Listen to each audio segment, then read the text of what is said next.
floor is yours. Mr. President, Mr. President, Ambassador Dang, members of the Security Council, I am pleased to be joining you from Brazzaville, where I have attended the 8th Summit of the Heads of State of the African Union's High-Level Committee on Libya, hosted by the President of the Republic of the Congo, His Excellency Sassou Nguesso. In my intervention, I reiterated the UN's strong partnership with the African Union as we work together in the pursuit of peace and stability in Libya.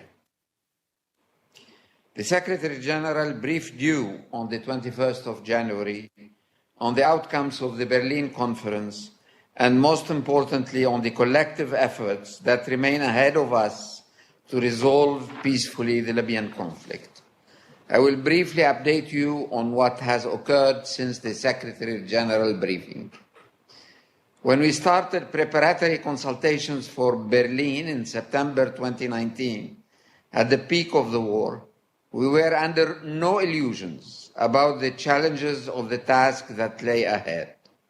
We also knew that we had to mobilize in order to prevent Libya's further downward spiral into chaos and civil war. I wish to express my gratitude to Chancellor Merkel and to the Federal Republic of Germany for working relentlessly with us in the months leading up to the 19th January leaders' gathering. At the Berlin Conference, representatives of concerned countries and regional organizations, some of whom have directly or indirectly fueled the conflict, agreed not to interfere in Libya's internal affairs and to abide by the UN arms embargo. The final 55-point Berlin communiqué comprehensively tackles the full range of issues underpinning the Libyan problem set. It is buttressed by UNSMIL's detailed operational plan, which forms the basis for the mission's work in the coming period. Berlin was a serious effort to try to unify a discordant international community and to give hope to the beleaguered Libyans of the summit participants' provision of a protective international umbrella. This umbrella will allow the Libyans to restore a measure of their plundered sovereignty and come together to chart their way forward.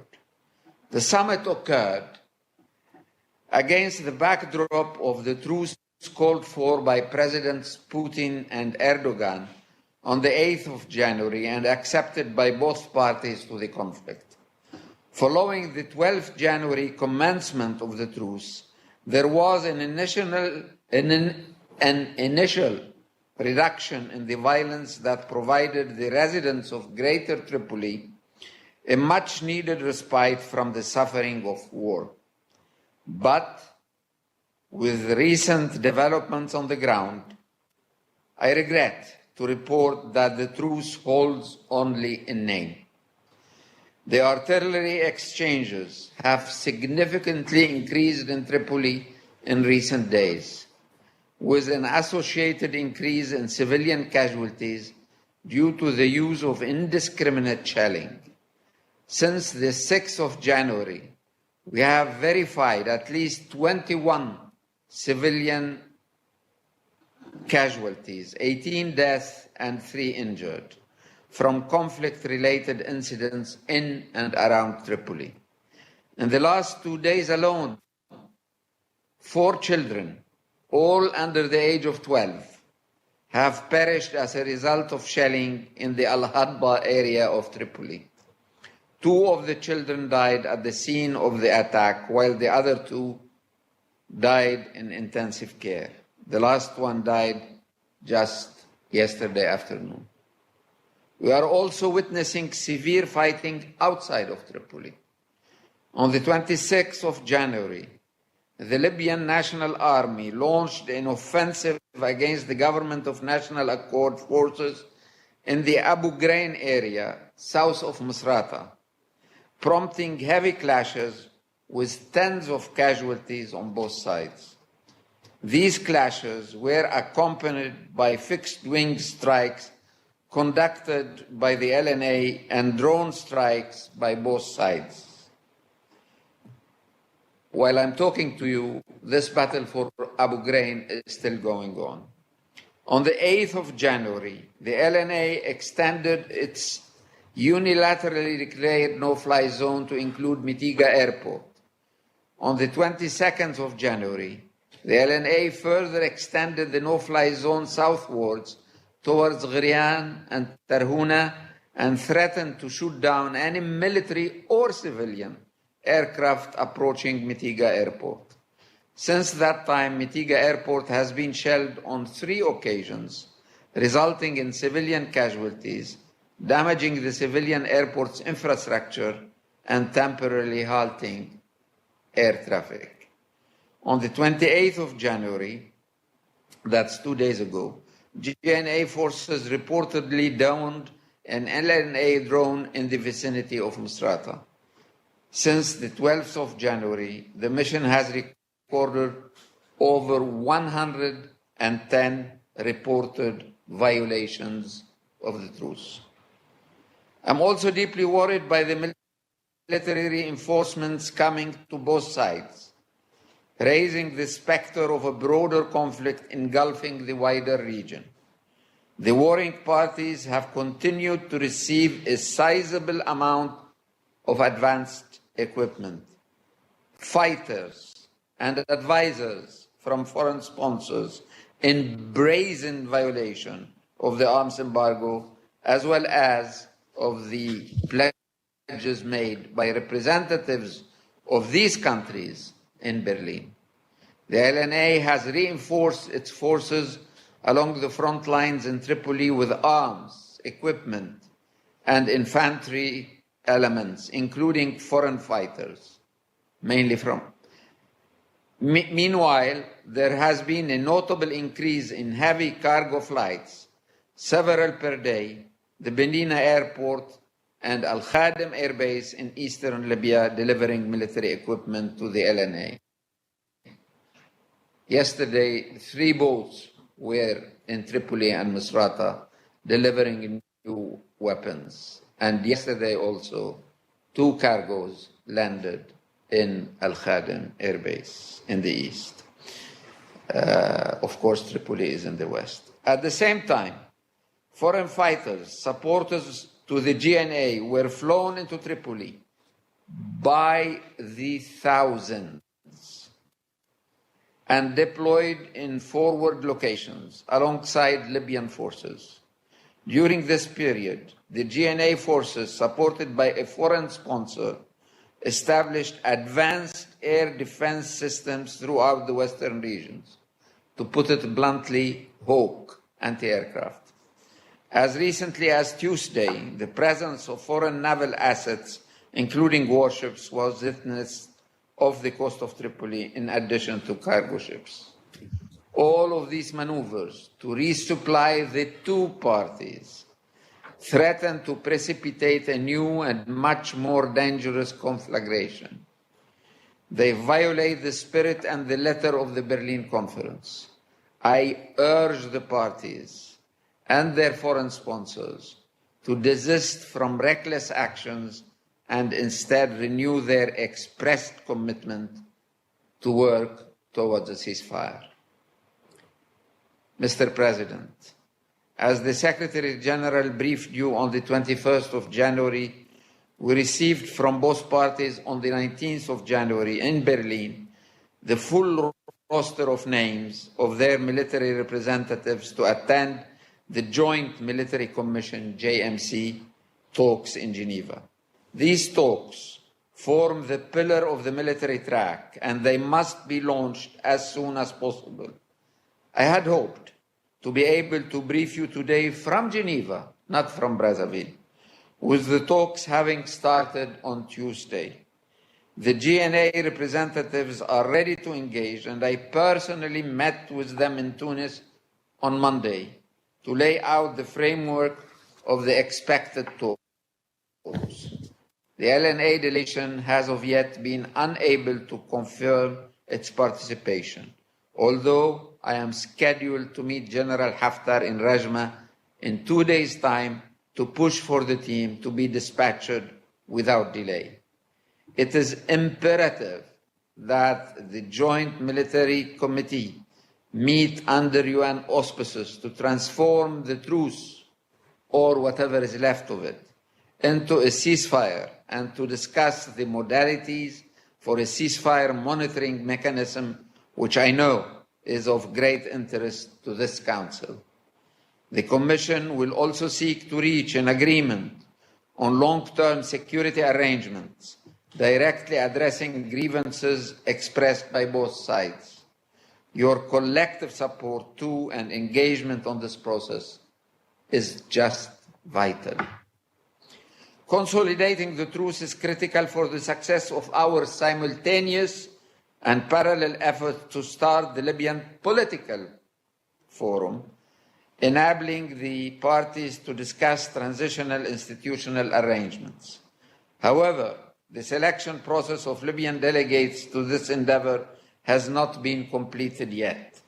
On the 10th of January, I asked the presidents of the High State Council and the House of Representatives to start, on the basis of each of the 13 electoral districts, a process to select delegates of the two houses for the Libyan political forum. I offered the support of UNSMIL to ensure that the process was inclusive, transparent, fair, and democratic. On the 19th of January, the High Council of State completed the selection of their 13 delegates. Deep political divisions within the House of Representatives have been impeding the selection process of its delegates to the Libyan political forum. Yesterday, a district-based selection process of the 13 delegates started with the support of UNSMIL. I am pleased to report that, with UNSMIL representatives as witnesses to the process, 3 House of Representatives districts elected their delegates for the political talks. Yesterday's effort sent a positive signal from the Parliament to the Libyan people that should be encouraged and replicated in the 10 other remaining districts.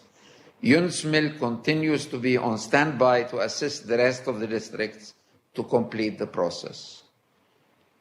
On the third and economic track, following their first meeting on the 6th of January, Libyan experts representing the main national institutions, as well as different economic sectors, are developing the terms of reference of the Libyan Expert Economic Commission.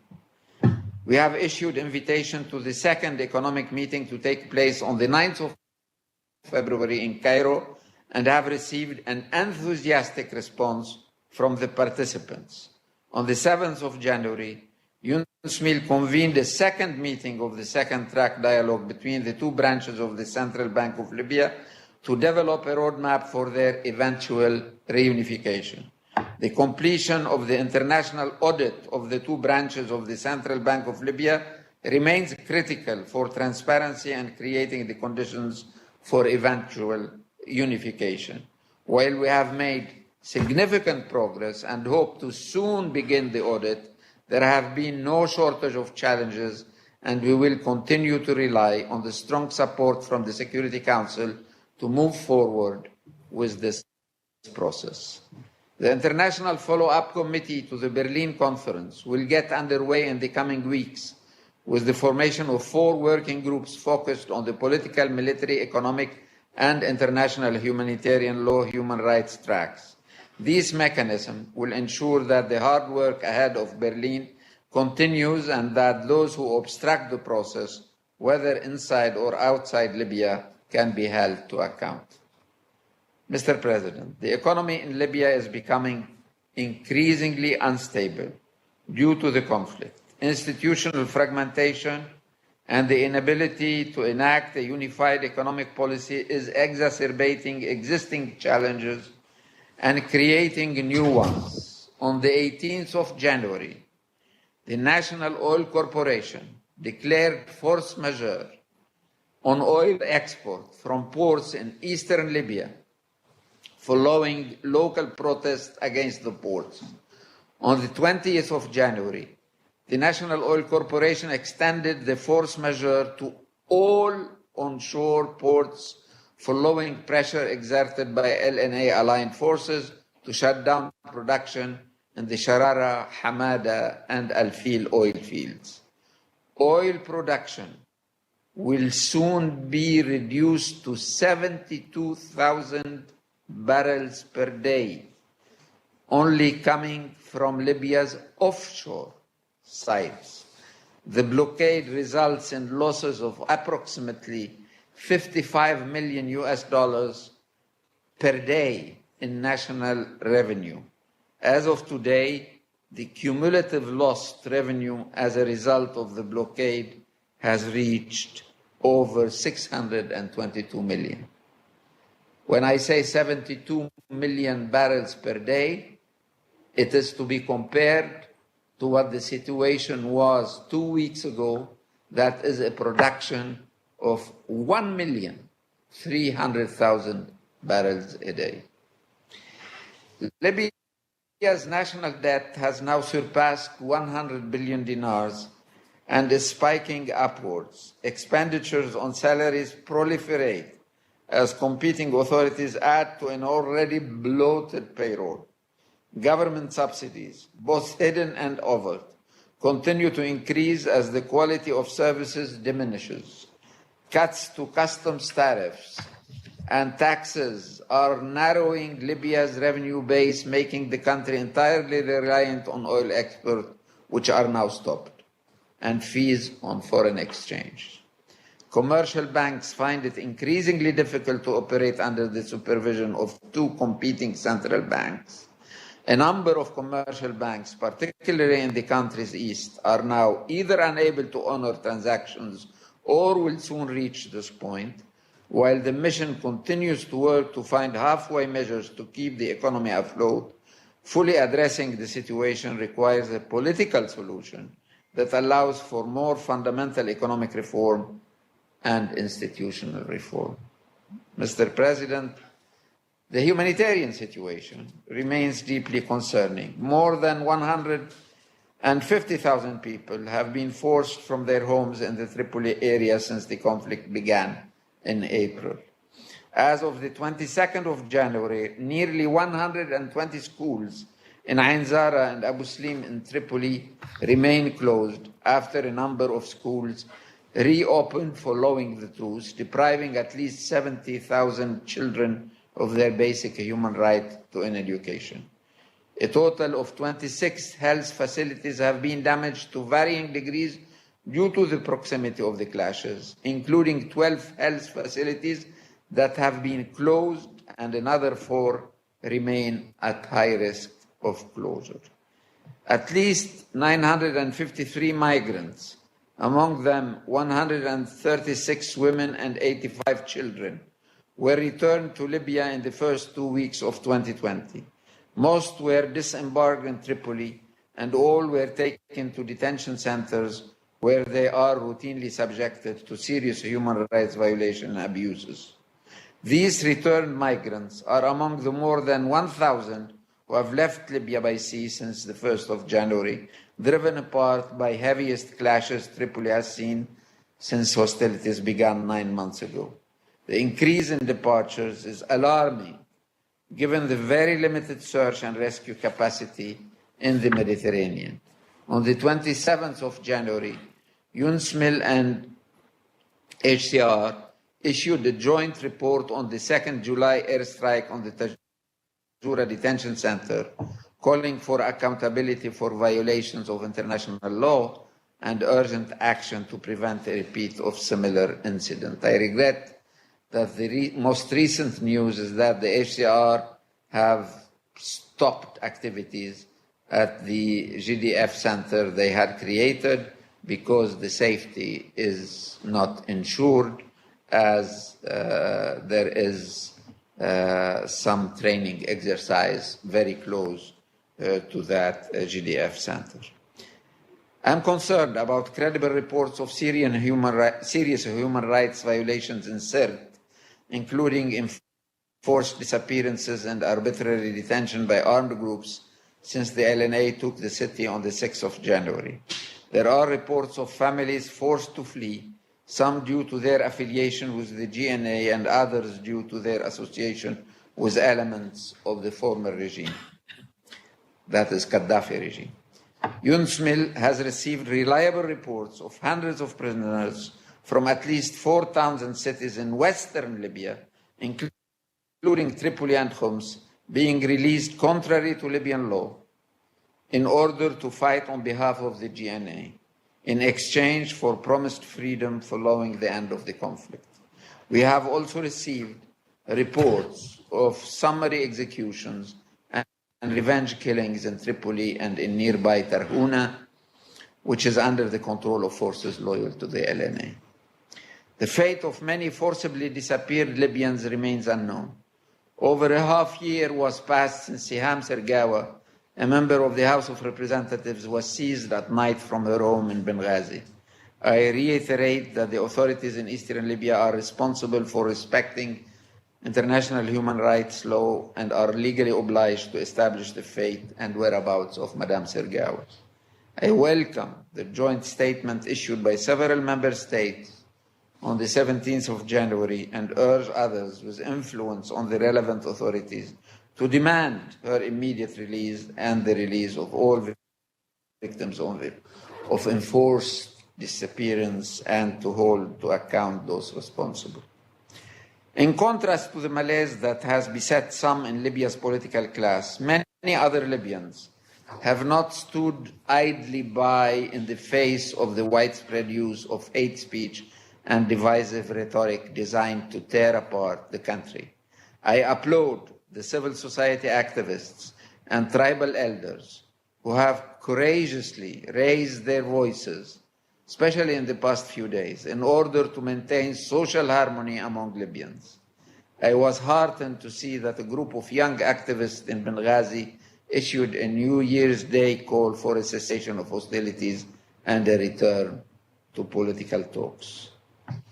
Excellencies, members of the Security Council, it is my sincere hope that the momentum that was created on the 19th of January in Berlin, a real momentum, and here today in Brazzaville, will be seized by this Council and by the Libyan parties. Libyans need to be given some hope that the international community has not abandoned them. Specific endorsement of the Berlin conclusions by your Council via the passage of a resolution would send a decisive signal to the Libyans, but also to the spoilers, local and international spoilers, about the seriousness with which the international community regards this process. But I must also be candid with you in expressing my deep anger and disappointment at what has occurred since Berlin. There are unscrupulous actors inside and outside Libya who cynically nod and wink towards efforts to promote peace and piously affirm their support for the UN.